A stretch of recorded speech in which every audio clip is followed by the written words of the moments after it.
We are a small woman-owned business. Rita Hope Counts started this business, very similar to the baking, in her kitchen, stuffing envelopes. And many of you have been through basic training, if not all of you, right? You listened to a lot of people there, didn't you? And some of it you heard and some of it you didn't.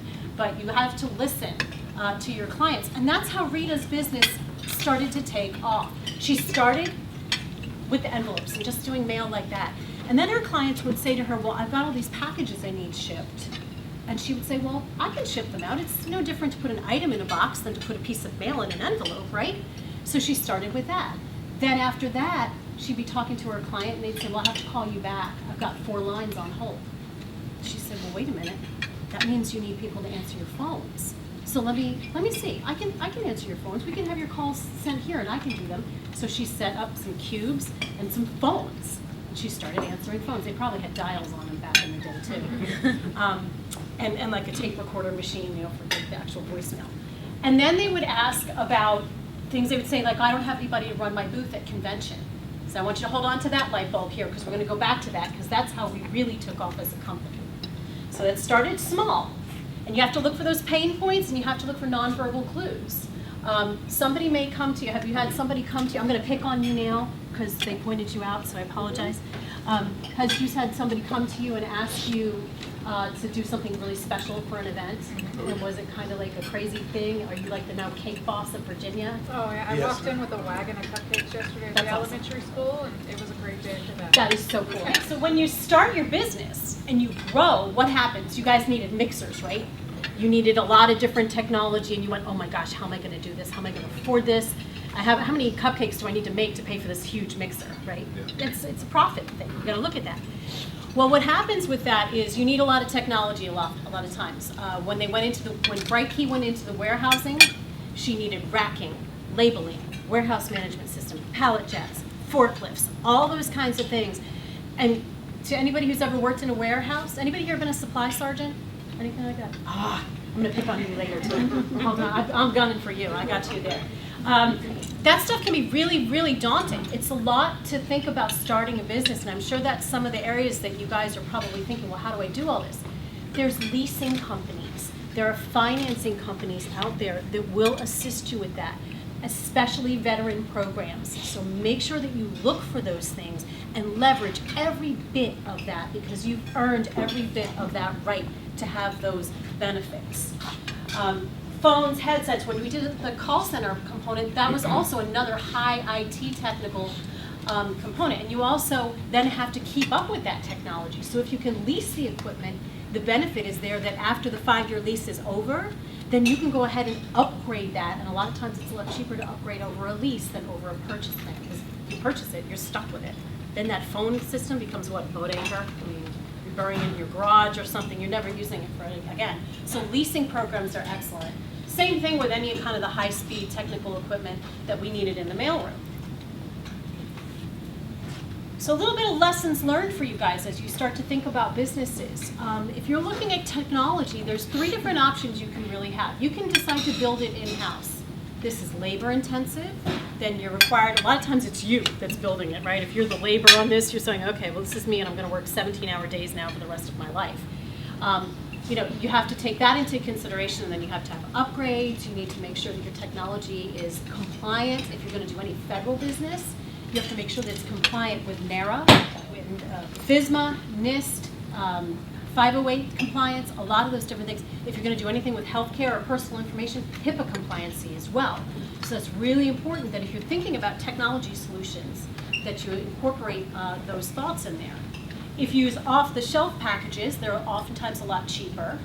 You don't have to do the development, but you do have licensing fees. But you oftentimes get upgrades as part of your package, so you don't have to worry about that. You keep up with the technology. You don't have an in-house contingency plan for IT, and your system goes down, you got a lot of unhappy customers. So you got to make sure you have that too. Then you can work with a client system. In our call center, what we chose to do that set us apart was a lot of our clients are association-based. So like Military Officers Association of America, they were one of our clients for many, many years. We would work in their system. We would access their system. The data was in one location. They didn't have to invest in any other data management system through us, and we were able to start them up very quickly. So there are some definite benefits to using your client's system or technology that's already in place. On-site services came out of Rita, again, listening and hearing that her clients needed convention support. So we started staffing at conventions. We sent out our project teams, and we staffed at conventions. We fulfilled books, and we sent things out from the convention. We took membership subscriptions.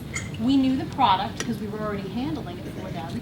So what we were able to do is very seamlessly take over that function for them so that they could go and do their events and whatnot at the function. We could just manage the bookstore. Today, we do mailroom management, which includes picking up the mail everywhere, all over the place. We go down to V Street, we go to Brentwood. It's a good thing when you know the postmaster at Brentwood. All those kinds of things. We pick up the mail, we do outgoing mail, we have inserters, sorters, meters, all different kinds of things related to mailroom management. In addition to this, now we do copy center management. So if anybody's been in any production industries, or if you've ever had to do flyers for the military, anything like that, communication pieces, we handle those. Because a lot of times in the government now, what they're doing is they're combining those two services because they want a cheaper product, a cheaper solution, basically. We also do the digital color printing, and we will manage actually print centers too. But we've developed a niche market as well, and this is where I'm going to get anybody in here do munitions, IEDs, anything like that. Any experience? Okay. We now are one of the premier mail screening industry leaders in the U.S. And what we do is we have negative pressure units, which you're probably familiar with some of this concept, that are often used in developing technology units, like they're dustless facilities, basically, and also in the medical field.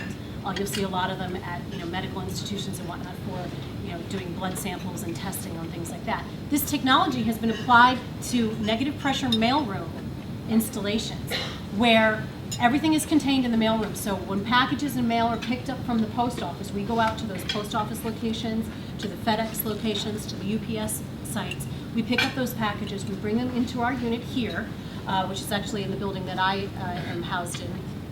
And it's negative pressure technology. So as we are testing the mail that comes in for any threats, it is contained in there. The operators wear protective equipment, and they also have devices on them that will monitor any kind of exposure that they've had to any radiation or anything through the x-ray machine.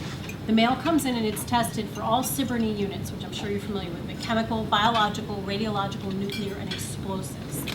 This technology came out of after 2001 with the anthrax attacks. Tom Daschle, Tom Brokaw got a lot of bad letters through the mail. My boss actually started this technology that's used today at the House of Representatives, and it's still in use.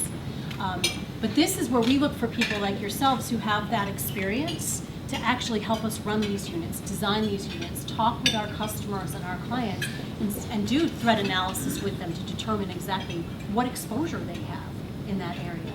So we put one in a race car trailer. So we took a 52-foot gooseneck trailer and we outfitted it and made it negative pressure. We can roll that thing anywhere. All I need is a hotshot driver and a dually.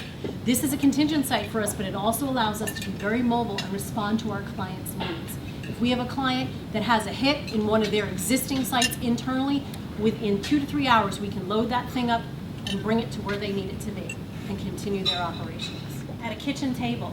BrightKey now is a $28 million company. We have 411 employees in 10 different states. 60% of these maintain at least a secret or a top secret clearance. We also hold a top secret facility clearance. Now, to those of you, the gentleman here who's doing the green initiatives, props for that, first of all, because you are right on it, man. That's awesome. Clearance might be important to you if you're going to do any kind of installation in buildings that maybe need that. So that's going to be something that you're going to have to consider. How do you get a clearance? It's a chicken and egg thing, like you can't get it until you need it, and you don't need it until you got it, and how do you do it? That's when you look to companies like me, and you partner. You look for those partner companies that can help you and sponsor you for those types of clearances. Last week we caught hidden cameras in 2 different packages going to an organization that shouldn't be having hidden cameras, like in a stapler.